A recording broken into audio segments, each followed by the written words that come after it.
Donc sur ce péage, nous avons le solaire qui est l'énergie principale, qui est terminée. Nous avons la Sonabel aussi qui est arrivée, qui est l'énergie secondaire. Et nous avons un groupe électrogène qui viendra en backup si au cas où les trois sources d'énergie ne fonctionnent pas bien, pour permettre aux usagers d'avoir en continu les routes et pouvoir aller plus vite. Concrètement, le péage moderne, comme on l'a dit, il est moderne parce qu'il réduit l'intervention humaine.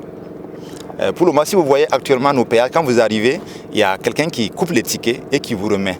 Désormais, une personne ne peut plus vous dire combien vous payez. Vous-même, quand vous arrivez sur le poste du péage, il y a un écran qui affiche le tarif que vous payez. Et tant que vous ne payez pas, la barrière ne peut pas s'ouvrir. C'est quand vous payez, en ce moment, le péagiste appuie sur un bouton. Et une fois qu'il appuie un bouton, c'est considéré que les recettes sont enregistrées. Et donc, c'est en ce moment que le péage s'ouvre et l'usager peut continuer sa route. Donc, c'est en cela qu'il est moderne. Il y a aussi un deuxième paramètre où nous avons, pour certains postes où il y aura les cartes magnétiques, quand vous venez, l'usager ne fait que sortir sa carte magnétique et il badge, tout simplement. Il approche le totem et automatiquement le système débite son compte et approvisionne le compte bancaire du fonds spécial routier et automatiquement la barrière s'ouvre.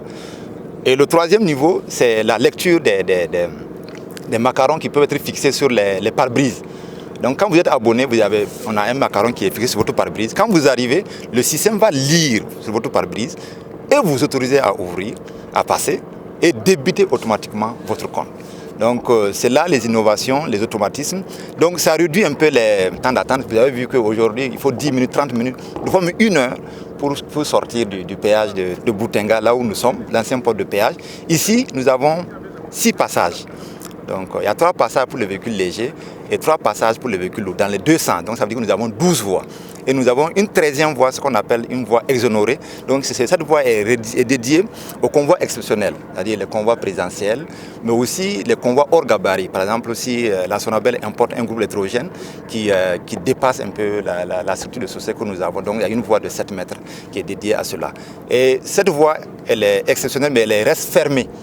Donc c'est en cas de convoi, le fonds spécial routier qui va administrer ces péages est informé. Et en ce moment, l'administrateur qui est ici en place autorise à un code qui lui permet d'ouvrir temporairement pour que le convoi exceptionnel puisse passer. La mise en service, les techniciens ont annoncé pour 2 mois maximum. Prochainement, quand nous allons venir ici, on veut voir tous les appareils en masse et nous pouvons constater comment le poste de péage moderne fonctionne. Bon, c'est rassurant parce que tout est prêt, pratiquement prêt. Quelques éléments de détail qu'il faut achever, c'est tout.